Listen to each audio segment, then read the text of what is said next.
సూర్యుడిని సీసాలో బంధిస్తే ఆపై కావలసినంత వేడిని శాశ్వతంగా గ్రహించగలిగితే ఇక శాశ్వతంగా కరెంట్ తయారీకి డోకా ఉండదు. అదే మాటను నిజం చేయడానికి ప్రపంచవ్యాప్తంగా ప్రయత్నాలు జరుగుతున్నాయి.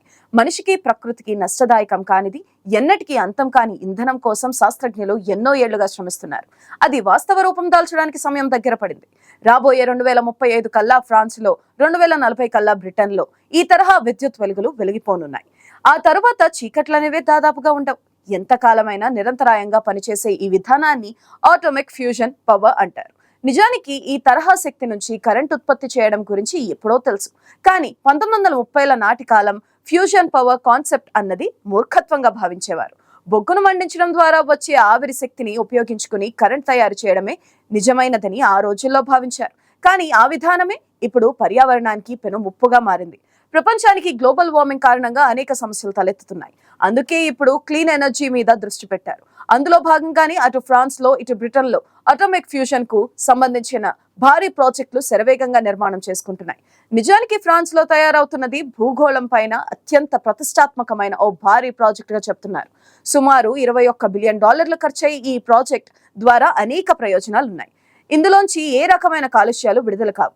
ఈ శక్తి పూర్తిగా క్లీన్ ఎనర్జీగా ఉంటుంది. ప్రపంచంలోనే మొట్టమొదటిసారిగా రూపుదిద్దుకుంటున్న ఈ ప్రాజెక్ట్ పేరు ITER, అంటే ఇంటర్నేషనల్ థర్మోన్యూక్లియర్ ఎక్స్పెరిమెంట్ రియాక్టర్. ఈ ఫ్యూజన్ రియాక్టర్ పని ఇప్పటికీ 70% పూర్తయింది. 2035లో ఇక్కడ ప్లాజ్మా తయారవుతుందని ఆశిస్తున్నారు. ఇక్కడ నుంచి 500 మెగావాట్ల విద్యుత్తు లభించనుంది. అది లివర్పూల్ సైజున్న ఓ నగరానికి సరిపోతుంది. ITER గురించి చెప్పాలంటే చాలా వరకు అది ఒక సైన్స్ ఫిక్షన్ సినిమాలో ఉంటుంది.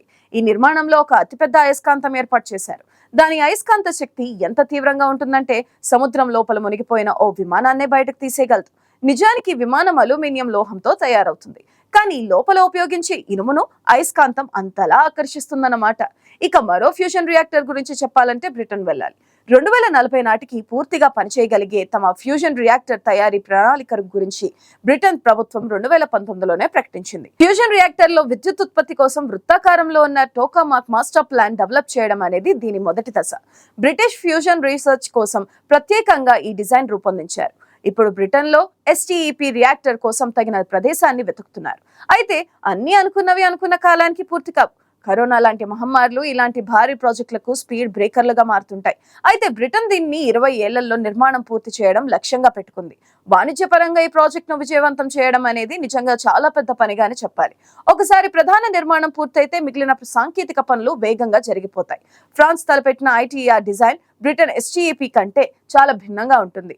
ITER డోనెట్ ఆకారంలో ఉంటే STEP కోసం వృత్తాకార టోకామాక్ కాంపాక్ట్ డిజైన్ ఉపయోగించబోతున్నారు. పరిమాణం తగ్గించడం అంటే అయస్కాంతాలు చాలా చిన్నవిగా ఉండవచ్చని అర్థం. దానివల్ల కోట్ల పౌండ్లు ఆదా చేసే అవకాశం ఉంటుంది. STEP రియాక్టర్ నిర్మాణ ప్రణాళికలో భాగంగా రోదర్హామ్లోని న్యూక్లియర్ AMRC ఫెసిలిటీ ఏర్పాటు చేశారు.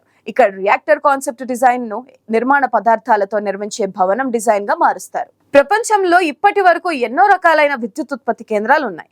కానీ ఈ రెండు మాత్రం వాటికి భిన్నంగా వినూత్న రీతిలో ఉంటాయి. అద్భుతమైన కాలుష్యరహిత టెక్నాలజీలతో రూపుదిద్దుకుంటున్నాయి. ఇంతకీ ఇందులో ఏం జరుగుతుంది అన్నది తెలుసుకునే ప్రయత్నం చేద్దాం. మనను రోజు పలకరించే సూర్యుడు సహజ సిద్ధంగా ఏర్పడిన ఫ్యూజన్ రియాక్టర్ అనుకోవచ్చు. సూర్యుడిలో నిరంతరం ఈ తరహా అణువిచ్ఛేదనం జరుగుతూ ఉంటుంది. అందుకే అనుక్షణం సూర్యగ్రహం నుంచి అనంతమైన శక్తి విడుదలవుతూ ఉంటుంది. సరిగ్గా అదే ఈ ఫ్యూజన్ రియాక్టర్లతో ఏర్పాటు చేస్తారు. అంటే 2 చిన్న సైజు సూర్యులను తయారు చేస్తారన్నమాట. వీటిలో అణువులు ఒకదానితో ఒకటి కలిసేలా చేస్తారు. అది కాస్త ఒక భారీ అణువుగా మారిపోతుంది. ఈ ప్రక్రియలో భారీ స్థాయిలో శక్తి విడుదలవుతుంది. బేసిక్ గా ఇదే జరుగుతుంది. భూమిపై ఒక ఫ్యూజన్ రియాక్టర్ ను తయారు చేసి సూర్యుల్లో జరిగే ప్రక్రియను పునరావృతం చేయడం చాలా కష్టం. అందులో అత్యంత కష్టతరమైన ఇంజనీరింగ్ సవాళ్లు కూడా ఉంటాయి. అణువుల మధ్య ఫ్యూజన్ ప్రారంభం కావడానికి భారీ స్థాయిలో శక్తి అవసరం ఉంటుంది. అందుకే భూమిపై తేలికపాటి లోహాలను ఫ్యూజన్ చేయడమే సాధ్యమవుతుంది. తేలికగా అర్థమయ్యే భాషలో చెప్పాలంటే ఇప్పుడు తయారవుతున్న ఫ్యూజన్ రియాక్టర్ లో హైడ్రోజన్ ఐసోటోప్ ను 1.5 కోట్ల డిగ్రీల సెంటీగ్రేడ్ ఉష్ణోగ్రత దగ్గర వేడి చేస్తారు. అది సూర్యుడి వేడికి సమానంగా ఉంటుంది. అలా చేయడం వల్ల ప్లాజ్మా తయారవుతుంది. దీన్నే పదార్థపు 4వ స్థితిగా చెబుతారు. అంటే ఓ పదార్థం ఘన రూపం, ద్రవ రూపం, వాయు రూపంలో ఉంటాయి. అలాగే మరో 4వ రూపం ప్లాస్మా. ఆపై ప్లాస్మాను మనం ముందు చెప్పుకున్న పవర్ఫుల్ అయస్కాంతం శక్తితో కంప్రెస్ చేస్తారు. దాన్ని హైడ్రోజన్ ఐసోటోప్ తో కలిపి హీలియం, హై స్పీడ్ న్యూట్రాన్లను ఉత్పత్తి చేస్తారు. ఇలా జరిగే ప్రతిచర్యకు 17.6 మెగా ఎలక్ట్రాన్ వోల్ట్ల శక్తి విడుదలవుతుంది. అది సాధారణ రసాయన దహన శక్తితో లభించే శక్తి కంటే కోటి రెట్లు ఎక్కువగా ఉంటుంది. 1955లో భౌతిక శాస్త్రవేత్త హోమీ జహంగీర్ బాబా 2 దశాబ్దాల్లోపు మనకు ఫ్యూజన్ నుంచి విద్యుత్ అందుబాటులోకి వస్తుంది అని అన్నారు. ఆ మాట ఆ తర్వాత చెప్పిన ఎన్నో మాటలు నిజం కాలేదు.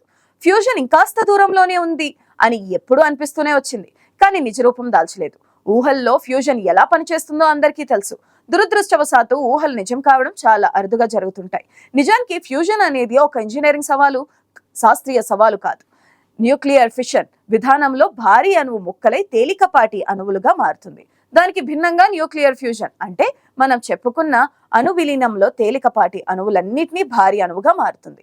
అయితే ఫ్యూజన్ లో హానికారక వ్యర్థాలు రావని కాదు, కానీ చాలా తక్కువగా విడుదలవుతాయి. న్యూట్రాన్ పేలుడు వల్ల ఫ్యూజన్ ప్లాంట్లు కొంతవరకు రేడియోధార్మికంగా మారుతుంది, కానీ ఈ రేడియోధార్మికత తక్కువ సమయమే ఉంటుంది. ఫ్యూజన్ ద్వారా కాలుష్యరహితంగా ఉండే, వాతావరణానికి అనుకూలంగా ఉండే శక్తిని ఉత్పత్తి చేయవచ్చు. దీని నుంచి రేడియోధార్మిక వ్యర్థాలు వెలువడే ప్రమాదం కూడా ఉండదు. ఫ్రాన్స్ లో నిర్మాణం కానున్న ఫ్యూజన్ రియాక్టర్ ప్రాజెక్ట్ లో దక్షిణ కొరియా, జపాన్, ఇండియా, రష్యా, చైనాతో పాటు అమెరికాకు కూడా భాగస్వామ్యం ఉంది. ఈ గ్లోబల్ ప్రాజెక్ట్ లో భారత్ కూడా ఓ కీలక పార్ట్ ను సరఫరా చేసి తన వంతు సాయం అందించింది. ఐటీఈఆర్ ప్రాజెక్టు కోసం క్రియోస్టాట్ అనే కీలకమైన భాగాన్ని స్వయంగా దేశీయ పరిజ్ఞానంతో రూపొందించింది. ఇంజనీరింగ్ నిర్మాణ దిగ్గజం లార్సెన్ అండ్ టూబ్రో దీన్ని తయారు చేసింది. అణు ఫ్యూజన్ రియాక్టర్లో కీలకమైన మేడ్ ఇన్ ఇండియా క్రియోస్టాట్ డివైస్ ను గ్లోబల్ ప్రాజెక్ట్ కోసం భారత్ పంపించింది. అత్యంత భారీగా 3850 టన్నుల స్టెయిన్లెస్ స్టీల్ తో తయారైన వాక్యూమ్ ప్రెషర్ నౌకగా దీన్ని పిలుస్తున్నారు. భారత్, లార్సెన్ అండ్ టూబ్రోలకు ఇదెంతో గర్వకారణమని చెబుతుంది. అయితే దీన్ని ఫ్రాన్స్ పంపించడం ద్వారా అణు ఫ్యూజన్ గ్లోబల్ ప్రాజెక్ట్ లో భారత్ తన వంతు సాయం అందించినట్టయింది. ఫ్రాన్స్, బ్రిటన్ ఫ్యూజన్ రియాక్టర్ల నిర్మాణం పూర్తయ్యే రోజు కోసం అన్ని దేశాలు ఆసక్తిగా ఎదురుచూస్తున్నాయి. నానాటికి ప్రపంచానికి ముప్పుగా పరిణమించనున్న పర్యావరణ కాలుష్యం కొరల నుంచి విముక్తి కావాలంటే ఈ తరహా ప్రాజెక్టులు తప్పనిసరి మారాయి.